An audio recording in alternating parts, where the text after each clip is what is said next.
moto nzamba bwakisa olingata mona yozala na chemin malamu ye pa olinga ba bwakisa pe yo nde ba bwakisa ye yo na opesa conseil bokeba ba vieux prophète oya tinda nza bundumba oya tinda yo na makama be yiba mbonga leta aza vieux prophète ya vino parce que da bien peuple de bwakisa ye to batmo da bwakisa ye so ye pa lingi peuple pe bwakisa pe yo boko ozolinga osala ngai te ozolinga osala ngai te nga na tsa eloko na nga kati na yo yo yebite kozala na bangunda molimo pena yango mo ekiti molimo yo yebite ko ba prise pe comment fort peut-être peut être la prise papa bendo bena bien eloko ala comme ça yo yebite kozala na bangunda lelo na 18h on a 18h en temps on prophétiser bon on a 18h ngaki na projet na nga na fana ke bandal na keta kamba na mob viki na monde pas publicité na kenanga mais nzoka nde esengete na kindi poso na kinda ke nga sota mape message ngabi na ngana kipina bandal enso ngebe tanga kuna te na iba nga moko ke pata na koti manzambe pena bien tana mpesi siko pena 100% na bi ça les sumo pena ngai mais autrement ça les até eza chemin na le kanango et na bi qu'avec le temps quand la chaîne no kaka ba comprendre que est-ce que ça ga yé botana yé tout ils avaient de commencer ça mais ça m'a biso de tunga na ndenge mabeti na ndenge mabeti pour lelo yo ba réputation ba sala nzambe zo be ba marquer assez. Obrigado, Jambo, bonne nuit, bon dia, tout dépend de la langue que vous écoutez. Hello, bonjour, c'est bien moi votre humble Benny Tété, l'expression facile de la presse congolaise.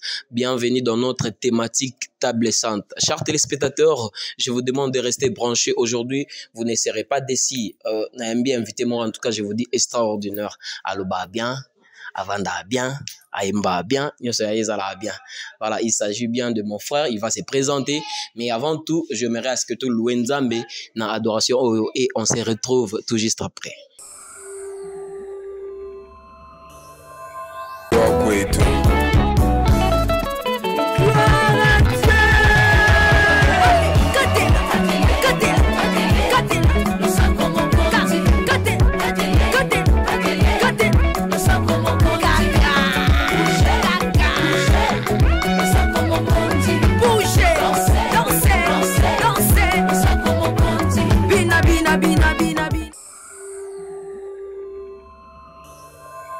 Voilà, des retours sur ce plateau. Sans plus tarder, Toyoka papa, Mbote papa. Et Mbote na yo. Kombo nani? Kombo na ngai Plankson Aouka. Plankson Aouka. Aouka. Déjà, toujours on a province ni. Bon, Plankson Aouka, eza comme batete là. Batete. Ok. Donc na mutete la muta sanko. Ok. Ok. Voilà. Et Ngelo Bani. Aouka est l'axi guerrier, donc mutu yo abungara vraiment. Ah, ok. Yo na Aouka. Pala biso Aouka, Mikolo Belé to lokio trop mo hebi. Ouais, nazana nga par la grâce de Dieu, nazana nga mutako za bungi mais on a pris un temps à mona na kaka, donc c'est un peu ça. Voilà, basango boni. Ouais, sango za bien. Nyo se le ka bien ngolo. Alors le loso to luki bino eza pour nato lobela vraiment où ils allaient projet au bozalango. Côté musique et puis ceux qui peut-être n'habitent ministère Pesali. Non, pour le moment, exact. Mais il y a des messages parfois de gauche à droite. Mais tellement nous comme nous comité, donc nous allons presser dans notre monde. Nous allons à lobby, mais il faut l'attendre dans le coca. Donc pour le moment, nous avons un domaine de la musique et tout est bon. Ok. Tu vas un peu dans la musique déjà. Nami, qu'est-ce que vous préparez? Ouais, Plankson a un album. A un album né avec 10 titres. Oyo eza na nzembo moko linga lancé nyonso déjà derrière audio ba clip non ça minote nanga na sande clip ya nzembo moko vieux prophète nde yona ngana sa clip donc c'est un peu ça. Papa biso Plankson nga lancé vieux prophète. Ah non beau point ka titre on a vieux prophète. Na songa mono nzembo so na yo kanzembo no beta mo kamsanga. Bon, c'est une chanson où yo na zala révélé nango depuis 2019. Okay. Depuis 2019 et uta parti ndoto. Donc nazolota mutu moko nazopesa mutu moko conseil na ndoto nde lorsque nalamuki ezalaki pena message ya mutu moko quelconque mais na comporte te na mabongisa sapatu mpona ke mosala parti ya nzembo eye mwa parti mwa moke eye na comprendre ke ya nzembo nde nazwaki mwa temps ya nazwa so bible natanga bible mpona avandisa yango pena ekoma pena nzembo mpe mobimba. Bon, yambo tokota vraiment na mituna na biso par rapport ya sujet ya vieux prophète. J'aimerais à ce que toyokata extrême ok ya nzembo. Ndeko na ngai keba na ba vieux prophète, ndeko na ngai keba na basakoli ya libunga, oyo ateyaka yo yo tika nzela nzambe, oyo alobaka na yo sala nde bondumba, oyo atindaka yo yo yiba mbonga leta, oyo atikaka yo yo sala nde masumu, azali vieux prophète ya vi na yo, akolinga te yo kende liboso, pamba te ye deja babwakisa ye, pamba te ye deja basundola ye. Donc on pose un oreille maillot. Oui mais là c'est qui signe à résoudre le mot. On dit mon nom déjà jeton. Non mais là jeton te. Arrêtez on a besoin de solo à vie prophète. Bon négo concorder on va vivre dans la prophète ça comme. Bon en réalité bon pour moi na babine zaka boy moni lorsqu'il y a un problème quelque part nzamba tinda toujours message. Même nga monta nzembo yaki, je ne pensais même pas na makambo ba mo lo ba nsusu ba yo kanzembo. Nga yebeka nzembo ye, mais lorsque makambo ko moya na ba mboka ba mo lo nzembo ngo, dine mona ezaki message o yaki de esenga fo bima. Donc on parlait c'est vieux prophète aza moto alukara shit ya jeune prophète. Vieux prophète aza moto nzambe déjà bwakisa. Moto nzamba bwakisa olingata mona yozala na chemin malamu ye pa olinga babwakisa pe yo nde babwakisa ye yo na opesa conseil bokeba ba vieux prophète oyo atinda nza bundumba oyo atinda yo na makama be oyiba mbonga leta aza vieux prophète ya vino parce que da bien peuple de bwakisa ye to bato mo da bwakisa ye so ye pa lingi peuple pe bwakisa pe yo boko mandenge moko donc faut za maïl na ba vieux prophète ton besoin qui nini wana inspiration en ezaki na nini 2019 na kote la studio na 2020. Oh mais c'est 2019 ba faux prophète bazaki déjà na Congo. Et belé vous manque yon. Oui vraiment. Bon en réalité tant na eu inspiration je ne pensais même pas que na te ba kansina makamusute ote makamwele ka so na mboka mo quelqu'un que non. Nga saka na se focaliser na nzembo oyo nga na zui. OK. Pona nga ko tona za inspiré na nzembo pona ngeza héritage na zui ce ko fona lukana bimisango et lorsque makamemo bima ngana omona ke nzembo nga yimba kite pona mama nga yimba ki pona makamu susu donc ce qui peut coïncider kaka bongo bon je ne sais pas. Voilà l'inspiration ezoi bino wana bozaki libanda mboka na Angola. D'ailleurs on signalé déjà bino chers téléspectateurs que mon invité du jour azapé a résidé à peine en Angola. Voilà, il y a beaucoup de gens qui annonce dans la bande, na brigado, ba bonnoit pour donc voilà, inspiration c'est qui na Congo watu bozaki kuna na Angola. Te na Angola. Ezali pa na Angola. Inspiration uta pa Angola nde na kota en studio a pa Angola. Nyo seleki na peka na Angola. Nyo seleki na Angola. Atabe producteur azani ka na Angola. Bon, pour le moment bon, je ne sais pas mais nzamba permettre non ngamo non azana no producteur numéro 1. Bon, on a habité ceux qui ezana ba producteur ni mususu baza o ya routine de langa mais pour le moment a permettre non ngamo non azala. So pe baye na boya pété parce que na ba kem nzambe mutatinde nga bango afin que to call ça sous musala ngomala. C'est un peu ça. Donc na mito yo monde mto bi ça bongo tout ça nyonso ka ngam. Intéressant. Bon, et le qu'on a mon nga compliqué.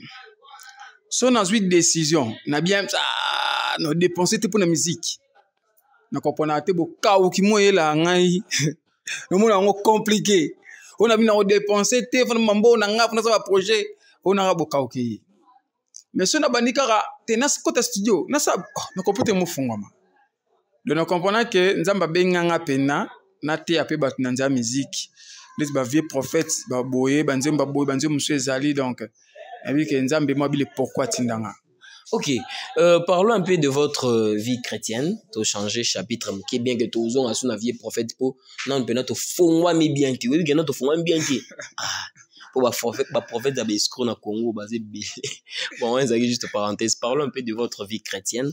Bo bandi ko sai lanzambe quand et quand est-ce que vous avez baptême? Nga bando sala nzambe bon na bando sala nzambe na Congo po na botami na Congo bangola na keka en 2015 ndi na décembre na komi na Angola mais na sala nzambe na Congo na zui baptême na église à bonne semence na bande na Ekodim na semence La bonne semence na makala pa pasteur Senga Jackson donc na bandi wana Ekodim papa ti to zo baptême to zui baptême ndi to ko na ba 2014, je me souviens, le 14 janvier 2014. Et le 14 janvier 2015, on a eu un groupe d'adoration. Donc, on a daté parce qu'il y avait un message, mais il y a une église quelconque, qui est dans le Zambété, tout. Et on a daté le 14 janvier 2015. On a s'engager dans l'église de Koti. Groupe d'adoration et kobana na janvier na yeko longo na nganga ba août nde na kimo Angola et ba août et wana sa déplacement na Angola message ebima ke utulobela wana ke oliko sila nzambe tezaki vrofu eza une église nika la bonne semence tezaki na bonne semence tezaki na église mo ya message na limité vike mama na ngando sambela kuna ba pesa ka message za mono mo ya suka ba pesa ba message. Et maman benga bifo ke kuna ba na poso prier pour na ke kuna pe boy ba yebe pe ngate bon nga kuna bona po kota ta église no mesante na vana balabala mais ça là ke ba église mo zo milimo soki mo ka milimo ko ma petit na babala e kanga yo azi pe na molimo mitina balabala e benga mona kombo nanga asiminga loboko nda bandolo bananga mama biso pa gis andimete ke uzanga ye pa po église mo munene do tout dans nos pesanga message yozo lingosela ngai te nganzambe na pona yo nazaka ne lo na sakati na yo donc mama bisa suduka mwenga nde ba prophétesse ba banda ba pesanga message nda wa mwana nga nde na ndo yoka oui en réalité na ndo nga posela nzambe te c'est-à-dire même que église ya rare pasteur na biso alemba na nga tonyo mais nga ke sana makam na nga ba publicité te ba théâtre te na ndo sala ba mannequinat na mona kena yakaba na mona ngondeti na o raté ma mo bien libanda OK jani nzamba mona ngana te nzamba mona ngana projet na ye oyo abongisa lorsque je me suis engagé na ndimi na OK d'accord fona kota surtout tant comme que o babongisi liwa mo pona yo comme maliwa fona kota kaka po ye vite ko zala banguna yo za banguna mbele babongisi liwa pona lo na 18 ngo kufa ngabi pardon. Ouais, ils ont peut-être qu'ils n'ont pas appris. Tant avis que yozo linga kosela ngaite. Abi ozolinga osela ngaite, ozolinga osela ngate, ngana tsa eloko na ngakati na yo. Yo ebite kozana bangunda. Mo mulimo pena mo ekiti. Oh, mulimo.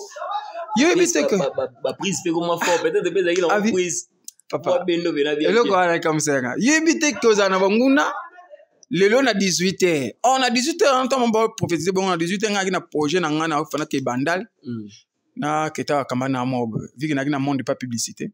Na kenanga. Mais nzoka nde esengete na kindi. Poso na kinda ke ngaso to mape message ngobi ngana kipina bandal.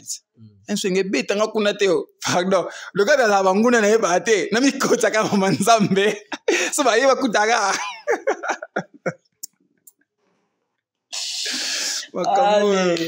Voilà, chers téléspectateurs, toujours évoluer lentement mais sûrement avec le frère. En tout cas, quand Nénéceb ne parle bien, tout développer le gauche droite, toi la vie est prophète. Voilà, parlons un peu de votre état civil. Ouais.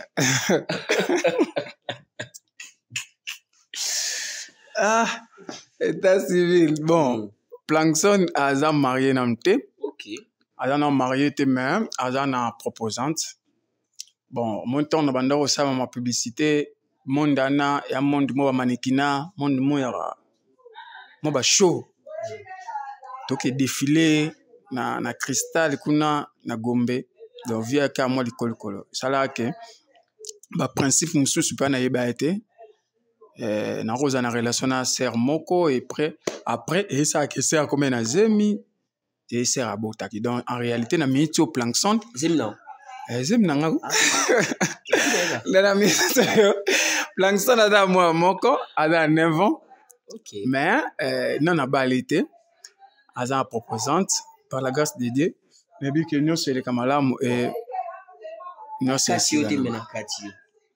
Plankton azana mwana moko nazana proposante explique ce détail bandobino mo ati ka fo mamake wana mwana moko 9 ans déjà ce moi c'est mon petit c'est d'amour comme 9 ans après quand il y a une proposante des alaradia yes bon on dit combien de fois bon mais le pourquoi na bongo le pourquoi na le pourquoi bongo na vu qu'avec le temps vous découvrir est-ce que na vu qu'avec le temps vous découvrir n'a vu que les chaînes à Makassi, chaîne moins bataille en autre. Avec le temps, vous découvrez est-ce que et comme peu question, sinon ça total va film, bah, on va comme point chaîne donc comme le mot est-ce que les gens montent botanae, to les appels de comme sus. Et on a biga que nana proposante. Donc pour nous peine à baliter. En réalité, ce qui peut ça ndeko na botanae. En réalité, ngamu na kana muibi. Na vraiment il n'a pas mis à battre. Ok. Donc le refait à toi fait c'est ma femme. Non, a femme n'angate parce que na iba. Ngamu que pas ton côté en manzambe pena bien. T'as un pesi si ko pena 100% na bi ça les sumo pena ngai.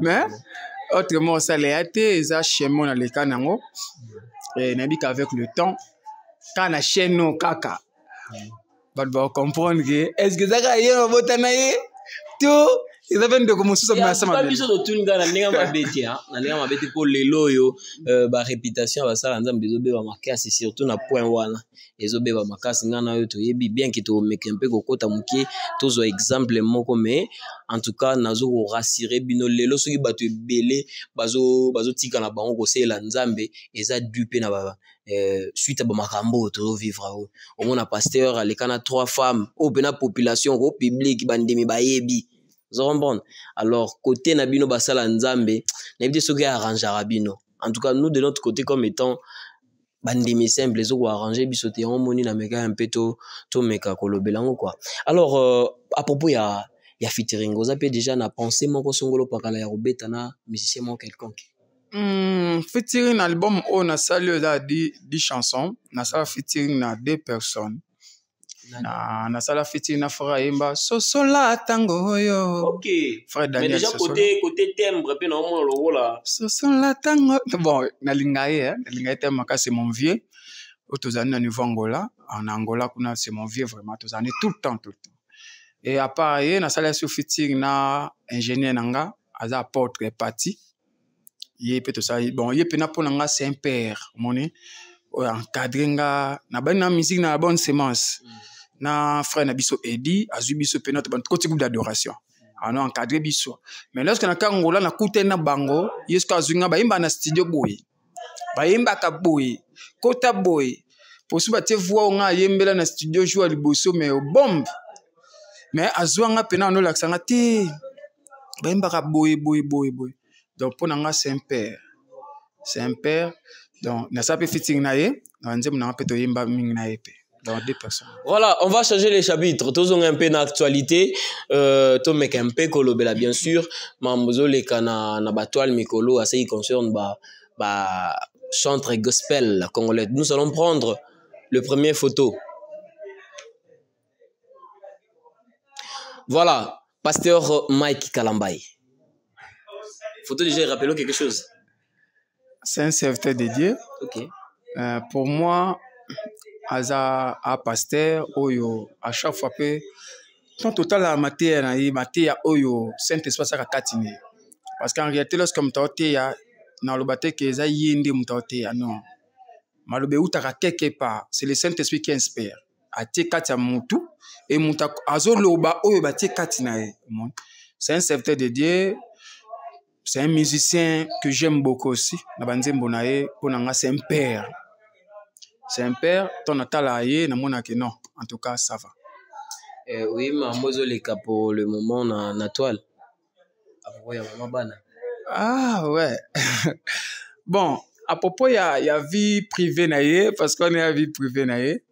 Pas vie privée, naïe, dans un peu de temps.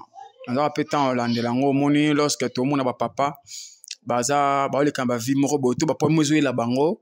Faut que tu lango afin que bino pe osanini, bozo maele, bo comprendre que kampo comme le papa oyo, c'est que un jour pe et que comme langa donc na tselango pena ba méga pena na tchaka presque méga chaque jour on est là quand ça donc na comprenant mais pour nanga na sukol baka que c'est un serviteur de Dieu, c'est un pasteur donc makambo ko yeli na kati ya foyer na ye bon eza makambo ya ba réalité ya vie oyaka na bien que ling pena ofonga mate voilà ngana megembe ofonga melayo récemment toto mona ba vidéo ya maman na biso Peniel on a spécifié en beauté belle en tout cas même moi-même aussi le pasteur Mike Kalambai ceux qui ont telle émission à Ebia en tout cas je parle bien avec le pasteur en tout cas voilà pena dans sa présence church et ça pena parler nanga quoi alors récemment awa maman na biso Peniel auto ko senga ba pardon na habité ceux qui Hollanda qui ont bino nanga mona bino bo trouver qu'on est peut-être et ça besté peut-être pour pasteur Mike Kalambai biso no stoyebi qui na juillet awa azana manifestation na stade de martyr bon est-ce que ça balte peut-être ou ba beti ba non il faut pour azaki pe na concert hein, na États-Unis il faut y en a concert zono miki oyo comme ça après bon c'est esquisé peut-être pour quoi arranger pe il mange ya artiste.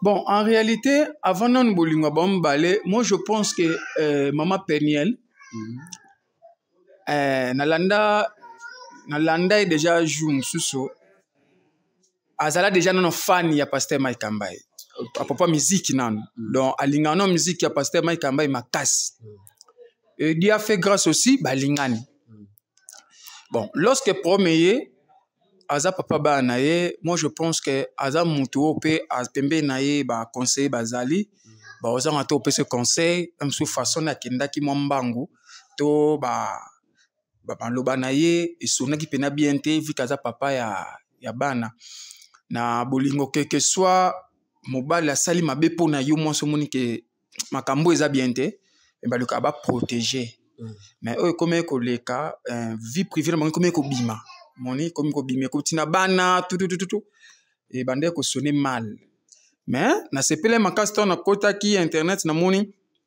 nde bato baosaka bacommentaire wana ke asexcuse tututu je aimé ata nalande mpe maloba ne te mais nasepeleka nde namoni ke mama Pene asengi bolimbisi en tout cas mpo na nga eya nango normal mpo na nga ya normal papa bana na ye baaki bien te e asengi bolimbisi je ne pense pas voilà à propos sujet abeza BST.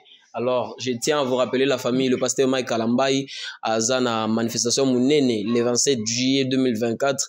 Biso tout bas chrétien, tout coup, wana pour nous célébrer, tout ça, Jolanda Melonga, en tout cas, et Zala, et l'eau moro, en tout cas, spécial de waouh, né le bam, maman la biso Rosni Kaiba.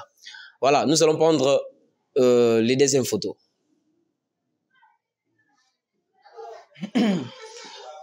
Pasteur Moïse Mbeye. La réserve de l'Éternel.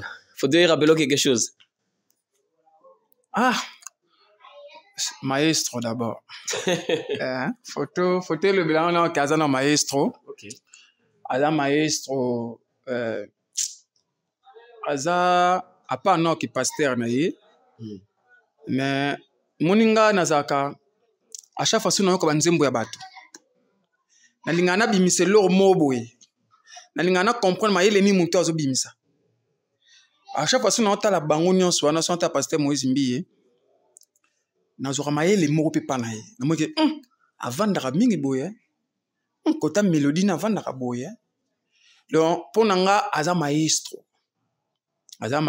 et à part ça aza pasteur oyo communauté monene ya Bethel na Angola pe na zaka pe na place na bana frère Daniel Sosola l'église à Bethel.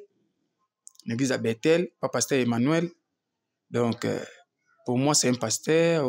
Ado Kambapé, Batupé Belé. Donc, c'est un peu ça. Puis, Azana, Bani Makambone, Babibomba, je pense. Donc, c'est un peu ça. Ok, côté image, c'est bon. Hein? Image, il y a pasteur. Bon, ngai na 8 ans ya ko fréquenter été, na vandi na été. On a ebika ke Pasteur Moïse Mbiye aza musicien, aza célibataire. Soki nzamba sali ngolu akobala. Soki nzamba sali ngolu do na minito nzambe na sali ngolu te. Bon, mon libala le mon photo ba papa. Oko dambong ebele. Mais so tane kokite obala e kokite. Tala. Basala nzambe ndi mo bieze biselo bino anda basomokili. Wa makasi na bieze. Tala. Oko dambong ebele obi oui. OK, d'accord. Obi mariage ezambong. OK. Fona bala. Mais moi songo lingo ke bala mbango. OK, mbonga fona bala bamuna kaka kidoka na mbongo fona bala. Mais moi songo yete. Libala eza pour toute une vie hein. Boko amba koko na ye. Siko rolinga ka mwasi moko tozwa ye kaka bo ozui kaka po bamona kaka ke non. Oye zana kata ndako yende muto mona ngo. Soko za impoli. Ah, ngande mna sentir ngo. Amsu su mutalibanda o sentir nango te. Amona ka msu réaction nga kanda pera na beta mo le kofi ta. Et sonner libanda d'avance que ta boxer. Au moni il y a un monde libala ça on en a aventure était donc ce comme temps na je pense un serviteur de Dieu nandimi te kenda ndi pasteur azana a penser à te kabala non a penser à pe ya bala parce que tala bateau ya zana ba peu d'avance non Bethel non pour non Bethel non déjà pour nos dirigeants Bethel on mona ba passer été bon bazana bango ba tous les catégories Bethel. Mais le mot foye bango ebi ke Moussa bimina a mati na vie. Ba fille ebele bayaka. MC Pasteur Moïse Mbiya yebite. Ezanga muta boso na yebise loko. OK, yebise. Yogelo na yebise. Pasteur Moïse Mbiya. Elo na loba. MC yo kangote. Avant na kenangola, il y avait des serres. Bon les kalibosa porte le pont na biso. La chose étonnante, les serres ba le baboy. Nga pena ke na Bethel ana pour netaka misa Pasteur Moïse Mbiya. Na tala banka. Na kombo nzambe. Manki onate. Oh, na kombo ya nzambe. Donc eloko wana tika nga même témoignage. Mais il servira nga pena quelque chose. OK. Que zana batu mususu mona oya quelque part OK nem ata Pasteur Mike Kamba na église bon. Misu ba kenda te misu akage mona Pasteur Mike Kamba. Oui, na tela rabo.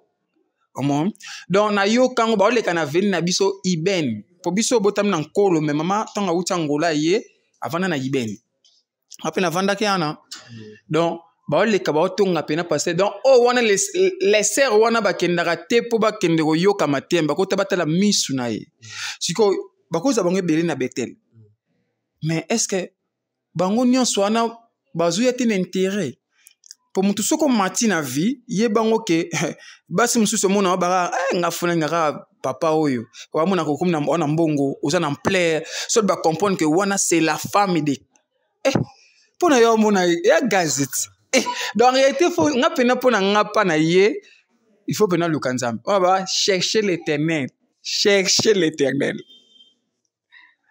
donc c'est très important chercher l'éternel. Voilà, nous allons prendre le troisième et dernier photo.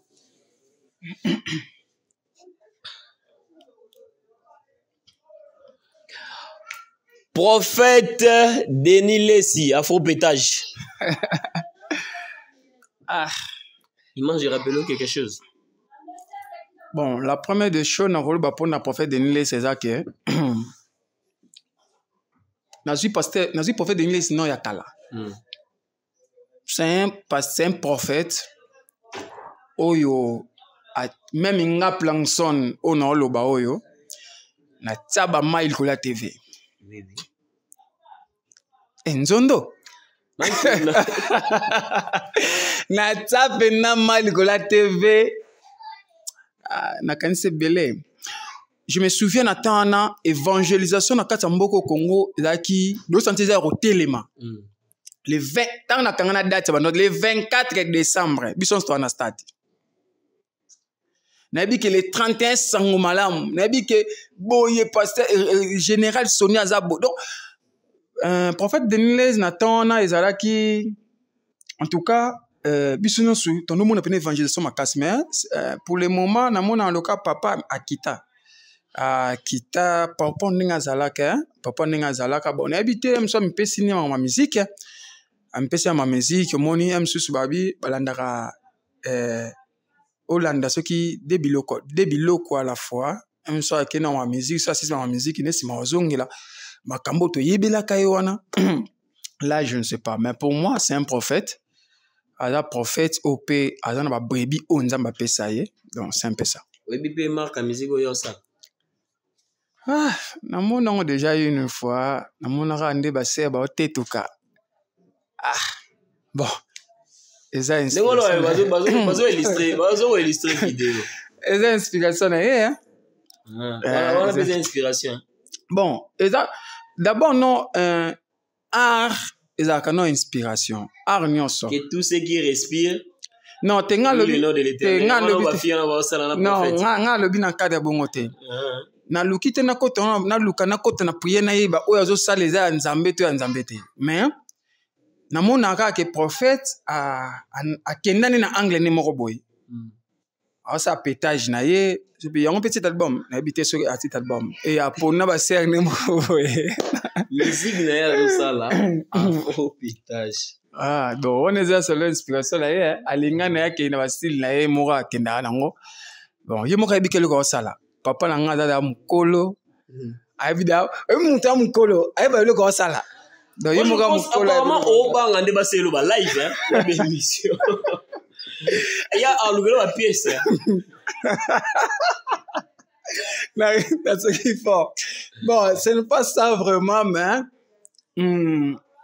la vie lorsque ndeti boy nazolo ba par rapport na mona ke na musika nde na mona ka makambo azo présenter biso bande ka baso yazo présenter biso na TV musique azo présenter biso bon yon nazolo bela bongo mais kokota na profondeur à vie na ye Mwana kote yate parce que ngana yeto kangama te. Ngako na yebi me yebi ngate. Msu na trouver ngolu amona ngana chaîne le kweta ma mingi. Donc c'est un peu ça. Donc na ko lukate na kota na yobi malibanda na bima kamususu yango te. Or même avant que le faut tourner cette langue pendant 7 fois. Na ko bateka na lubalba ka na lubalba mona ka na loba. Moni ba surtout abisoyo. Toza pena na ebele no ya opesa. Toi, pena ebele au pesa, ebele vraiment. Et na suna ta banzembo na zaka inspiré par le Saint-Esprit na mona que il y a tant de choses faut na pesa. Voilà. Alors admettons que producteur mora monani manager mora monani abi non, on a pas kangé. Ate pas kangé abi na proposé mutu musuite na proposé gara pasteur Denis Lesbeta ne featuring. Na nzembo na ngai. Tena nzembo na ye pena.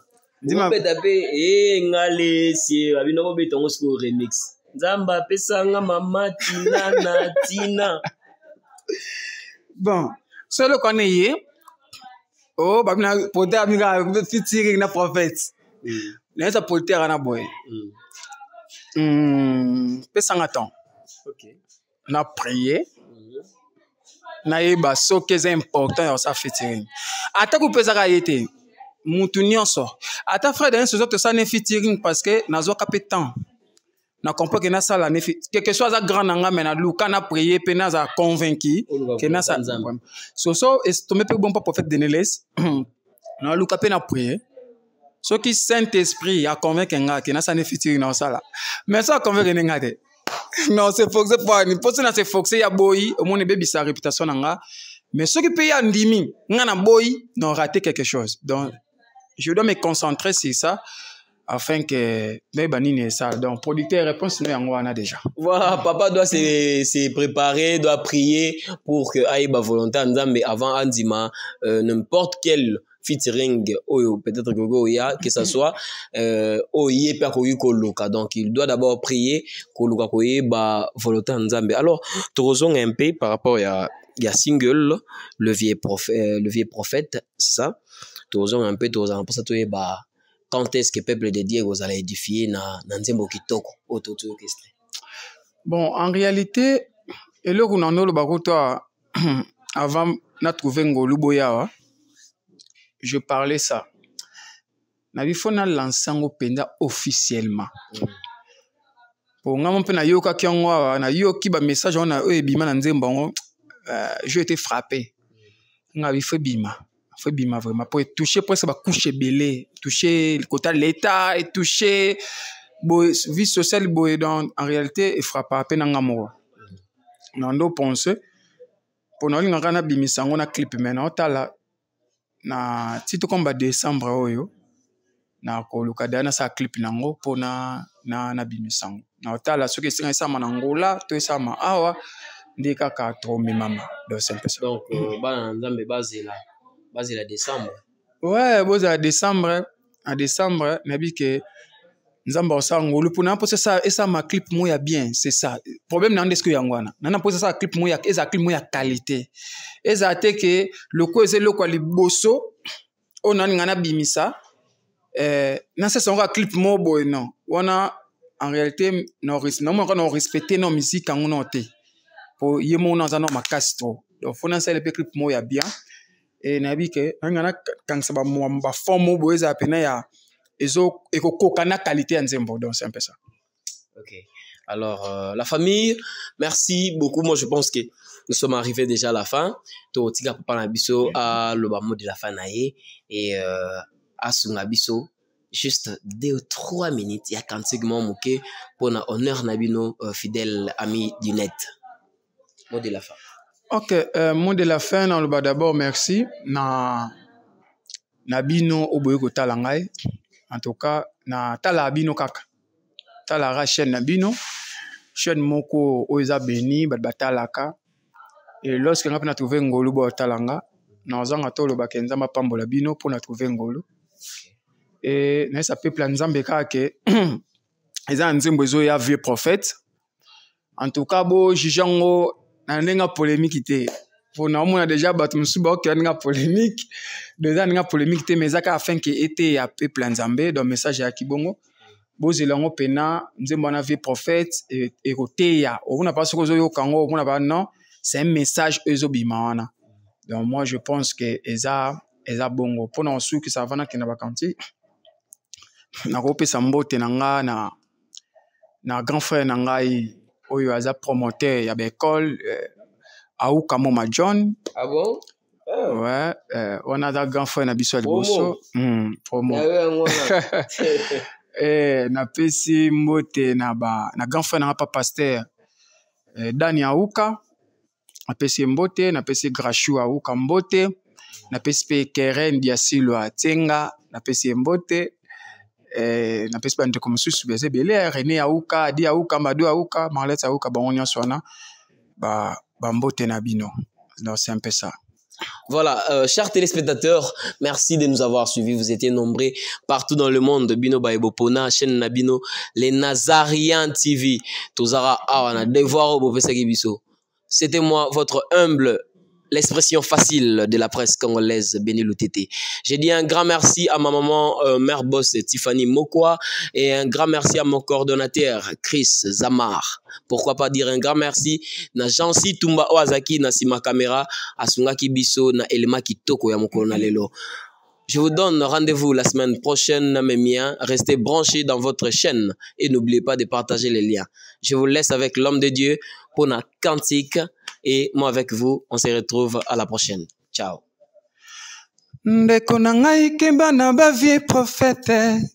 Ndeko na ngai kemba na basakoli ya libunga oyo atiaka yoyo tika nzela nzambe oyo alobaka na yo salande bondumba oyo atindaka yoyo ibambonga leta oyo atikaka yoyo salande masumu azali vie prophète ya vina yo akolinga te yo kende liboso pamba te ye deja babwakisa ye pamba te ye deja basundola ye Nazali nanga jeune prophète, nazali nanga jeune prophète, na yo kaka se mongo ngoya nzambe, na tosaka oyo nzambe ya lobi, oyo nzambe ya boyi ngai pe na boyi, na mitungisa maka na makamokili te, na wela kananga makambo nzoto te, oyo apesi ngai yango nde na simbi, oyo nazwi te na mitungisa mate. Merci beaucoup.